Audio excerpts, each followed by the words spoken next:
Buenos días, buenas tardes y buenas noches. En este capítulo veremos la modulación de amplitud en cuadratura, también conocida como QAM. Este método se basa en la ortogonalidad del seno y el coseno, y nos permite transmitir dos mensajes simultáneamente en el mismo ancho de banda que utilizaría transmitir un mensaje en una modulación DSB, es decir, estamos transmitiendo el doble de información. Uno de los requisitos que tiene es que estos dos mensajes en banda base deben tener anchos de banda similares. Tengan en cuenta que este sistema es el que se utiliza para QAM analógico. También existe un QAM digital, pero esto lo van a ver más adelante. En este video vamos a hacer un análisis matemático de este sistema y luego vamos a hacer un análisis gráfico. Entonces, de esta manera vamos a poder comprender cómo es posible que se transmitan estas señales y cómo es posible recuperarlas al otro lado en un posible receptor. Así que ahora pónganle pausa, intenten resolverlo y nos vemos en un rato. Entonces, tenemos nuestro sistema al cual ingresan M1 y M2 y tenemos que ver qué obtenemos al otro lado en I1 e I2. Como siempre, les recomiendo cuando tengan diagramas de bloque, fijarse ciertos puntos. En este caso, yo me voy a fijar un A, un B y un C. Primero vamos a hacer un análisis matemático de nuestro sistema. En A tenemos la suma de lo que entra por la rama superior con lo que entra por la rama inferior. Por arriba tenemos M1 por coseno de omega ct y luego por abajo tenemos M2 por el mismo coseno de omega ct pero desfasado en pi medio, es decir, un seno de omega ct.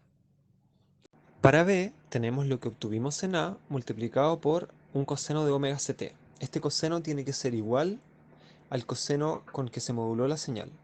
Por lo tanto nos quedaría m1 de t coseno cuadrado de omega ct más m2 de t seno de omega ct por coseno de omega ct. Ahora tenemos que evaluar el efecto del filtro en nuestra señal. Es un poco difícil verlo claramente teniendo un coseno cuadrado y una multiplicación de seno por coseno. La verdad es que no es muy intuitivo qué pasa acá con el filtro, pero si recordamos tenemos algunas propiedades trigonométricas que nos pueden servir. Recordemos entonces que el coseno cuadrado de omega ct corresponde a 1 medio más coseno de 2 omega ct partido por 2.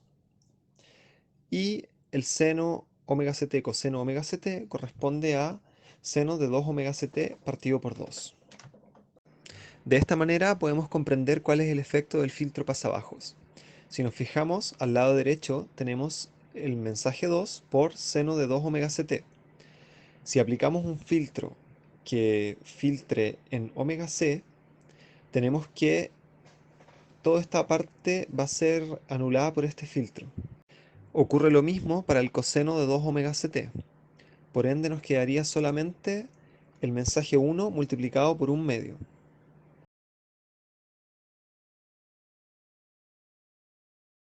Si observamos la rama de abajo, tenemos que ocurre algo bastante similar.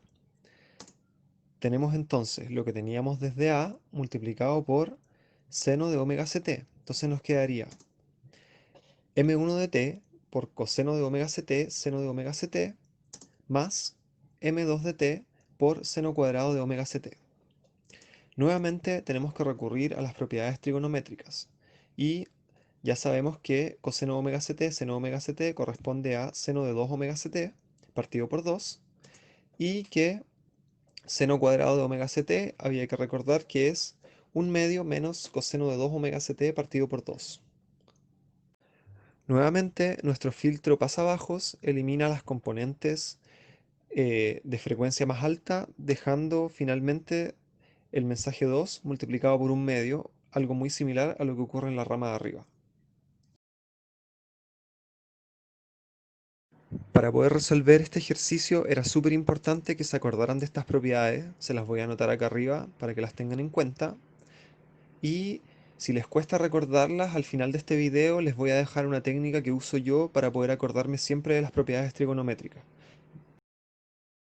Finalmente podemos ver que nuestro sistema del lado izquierdo es capaz de modular ambos mensajes utilizando una sola portadora, que sería de frecuencia omega c, enviarla por un canal con un ancho de banda limitado y recuperar al otro lado ambos mensajes por separado. Tener en cuenta que no es necesario que los filtros pasabajos sean ideales, bastaría con que tengan una frecuencia de corte de omega c. Para la pregunta B tenemos que hacer el mismo análisis, pero gráficamente.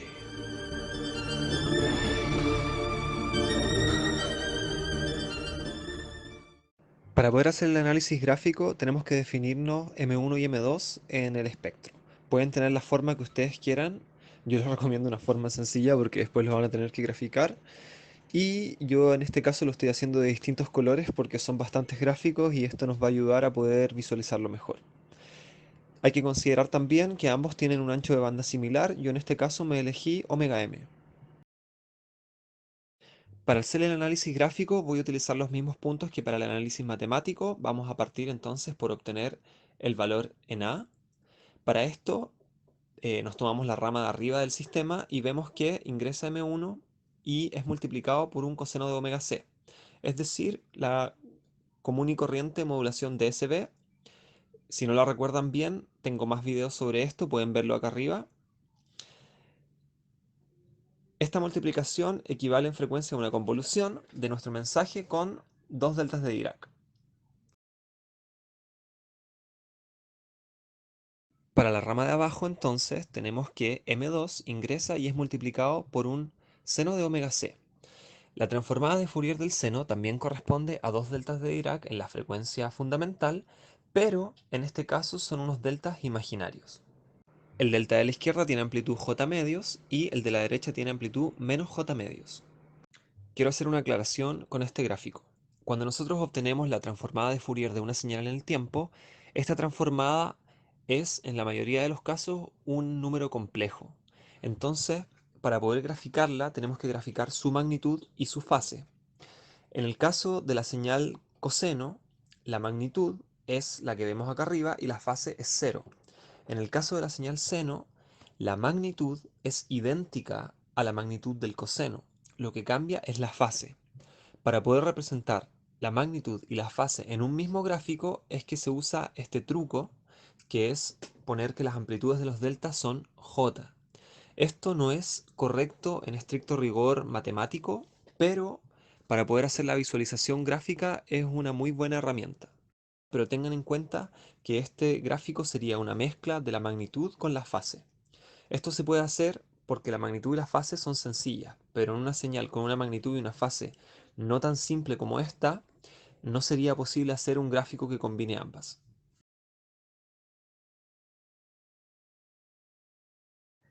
Al realizar la suma de las señales, tienen que tener en consideración que no se pueden sumar las magnitudes como lo haríamos normalmente porque no están en el mismo eje. Uno son números reales y el otro son números imaginarios. En este caso, yo he decidido hacer este gráfico como en 3D para que se pueda entender. Para tener un poco más de espacio nos vamos a quedar solamente con la salida de A y ahora vamos a proceder a introducir esta salida en la rama de arriba del sistema receptor y en la rama de abajo para obtener los resultados de B y de C.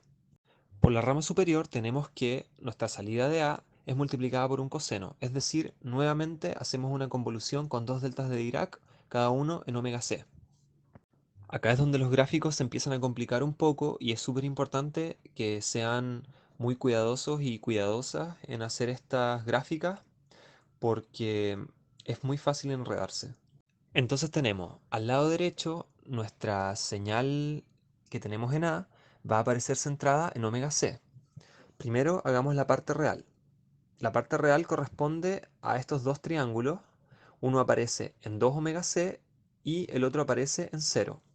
Recordemos que nuestra magnitud era 1/2 y ahora que estos deltas son de 1/2 quedarían con magnitud de 1/4 cada uno.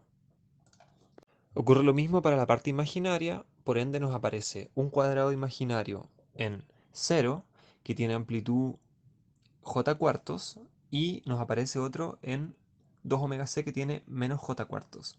Cometí un error con el dibujo, le puse j medios, pero deberían ser de j cuartos. Para nuestro lado izquierdo ocurre algo muy similar, pero esta vez la señal de A aparece centrada en menos omega c. Recuerden que todas las amplitudes van multiplicadas por 1/2. O sea, nos quedaría todo de 1/4 y de j cuartos. ¿Qué ocurre entonces? En el centro, las partes reales se suman, quedando un triángulo de amplitud 1/2. Y las partes imaginarias, por la forma de estas señales, quedan restando C. Entonces se anulan entre ellas. Gracias a esto, utilizando un filtro pasabajos, podemos recuperar el mensaje M1 de T multiplicado por un medio. Lo mismo que habíamos visto con la forma matemática.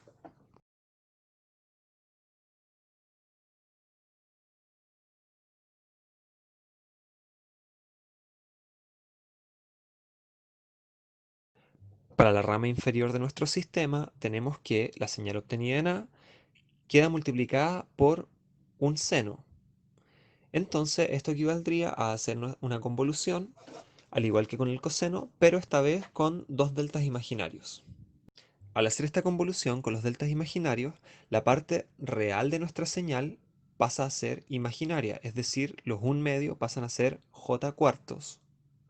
Y la parte imaginaria de nuestra señal pasa a ser real. Recuerden que j al cuadrado es igual a -1. Vamos a partir entonces con el lado derecho, que va centrado en omega c. Y la parte real entonces nos quedaría en el lado derecho menos j cuartos y en el lado izquierdo j cuartos.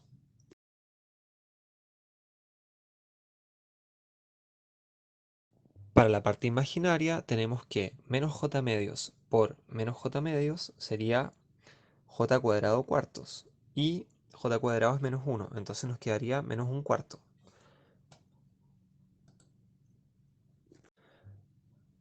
Para la parte que queda centrada en 0 nos quedaría menos j cuadrado cuartos.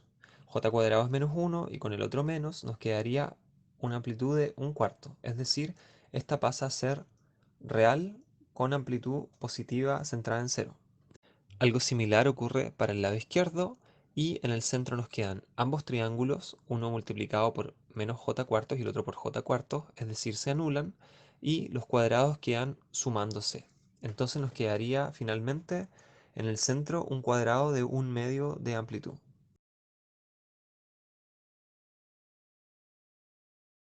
Al aplicar nuestro filtro pasabajos de ancho de banda hasta omega c, podemos ver que logramos recuperar el mensaje número 2 con una amplitud de 1/2, al igual que habíamos hecho de manera matemática. Así se logra demostrar que con estos sistemas es posible recuperar ambas señales y se obtiene el mismo resultado que de manera matemática.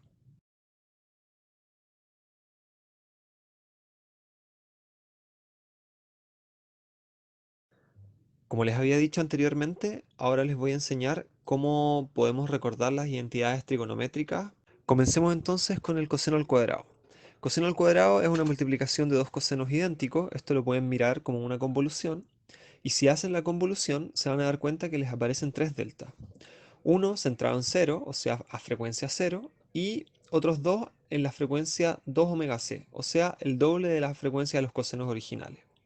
Si ustedes se fijan, el delta central es una componente en continua, es decir, 1/2 por su amplitud, y los deltas laterales, si ustedes los unen, pueden formar otro coseno con la mitad de la amplitud del coseno original y con frecuencia del doble.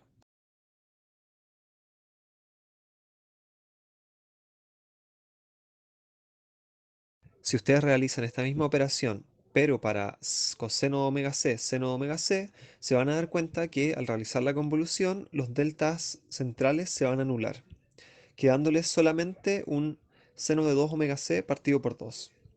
Esto mismo también lo pueden hacer con el seno cuadrado y con cualquier multiplicación de funciones trigonométricas que les aparezca. La del seno cuadrado la dejo para que la hagan ustedes. Espero que con esto les haya quedado clara la modulación en cuadratura. La ventaja de este método respecto a DSB es que utilizando un mismo ancho de banda nos permite enviar el doble de información. También su modulación y demodulación es bastante sencilla de implementar. Si les gustó el video, déjenme un like y les recomiendo también que se suscriban al canal. Adelante, estudio. Es un tema interesante para conversar en el almuerzo familiar. Y así concluye mi informe. Gracias, Juan Carlos.